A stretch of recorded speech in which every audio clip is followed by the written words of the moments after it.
A dose of hope from Dr. Liam in 1999. The rain had been falling for 3 days straight, turning the streets of Brindlewood into silver rivers. Most people hurried through the storm with their heads down, but Dr. Liam Hartley walked slowly, his battered leather bag tucked beneath one arm and an umbrella held carefully over the frail, elderly woman he escorted to her door.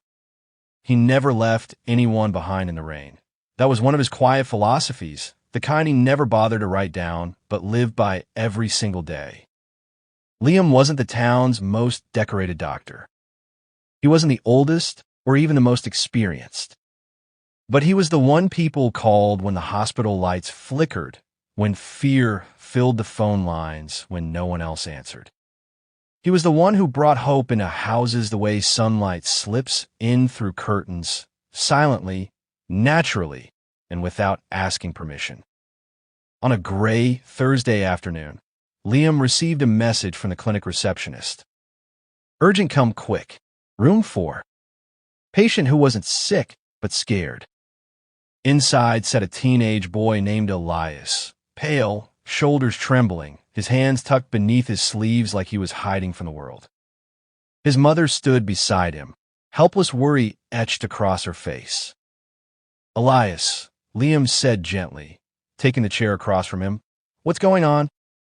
The boy lifted his eyes. They were red-rimmed and tired. I can't breathe sometimes, he said. Not because I'm sick, because I'm scared. All the time. Liam nodded. When did it start? The night my dad didn't come home. Liam's heart cracked a little. He had heard the story, the father who'd left without a note, a warning, or a reason. I feel broken, the boy whispered. Is there a pill for that? The mother's eyes filled instantly. She turned away. Liam opened his old bag. Inside were the usual tools, stethoscope, thermometer, reflex hammer, but he didn't reach for any of them. Instead, he pulled out a tiny glass vial filled with shimmering blue liquid. It glowed faintly, as if holding a fragment of dawn. Elias blinked. What's that? Liam held it between his fingers. A dose of hope, he said. Special formula. Works best when life feels darkest. The boy stared. Is it medicine? Not exactly. It's a reminder that nothing stays broken forever. That fear isn't a cage, only a shadow. And shadows disappear when something brighter comes along. He placed the vial carefully in Elias's hands. You'll keep this, Liam continued softly.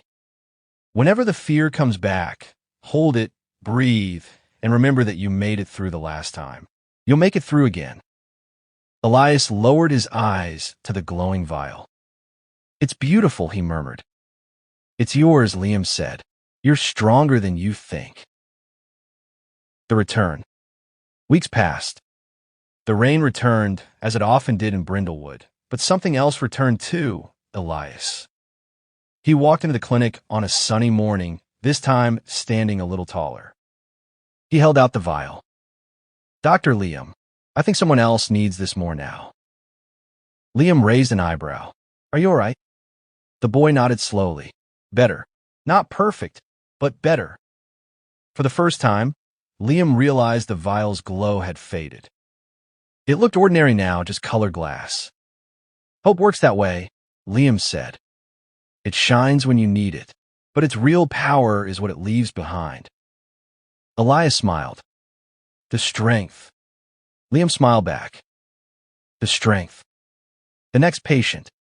Not an hour later, the receptionist rushed in. Dr. Liam, you needed in room 4. Liam reached into his coat pocket and felt the empty vial. He imagined the fear waiting in that room, different from Elias's, but human all the same. He didn't need the glow inside the glass. The hope was already in his hands. With his gentle smile and quiet steps, he walked through the clinic hallways like a lantern in the dark. Because Dr. Liam didn't carry medicine alone. He carried hope, perfectly measured, endlessly renewable. And he had enough to give to everyone who needed even the smallest dose. The hallway lights flickered once more as they always seemed to do when the storm rolled in, and the soft patter of rain against the clinic's glass doors became a steady rhythm. Dr. Liam Hartley paused at the doorway of room 4, the empty vial now a quiet weight in his coat pocket. He could still feel the faint tremor of Elias's hand as the boy had placed the glass back into his palm, a silent promise that hope, once shared, never truly empties. Inside, a woman in a faded navy coat sat with her knees drawn up, a small child curled against her chest. The child's breathing was shallow, each inhale a ragged whisper that seemed to echo the storm outside. The woman's eyes, red-rimmed and weary, met Liam's as he entered. "Mrs. Alvarez?" he asked, his voice low enough not to startle the child. She nodded, clutching a worn photograph of a man in a uniform, her husband, lost in a fire that had taken the town's old mill months ago. He used to sing to our son at night," she whispered. "Now every night feels like that fire, burning everything I have left." Liam knelt, pulling the empty vial from his pocket. He didn't need to open it. The glass caught the dim light and seemed to pulse with a faint, steady glow, as if remembering the dawn it once held.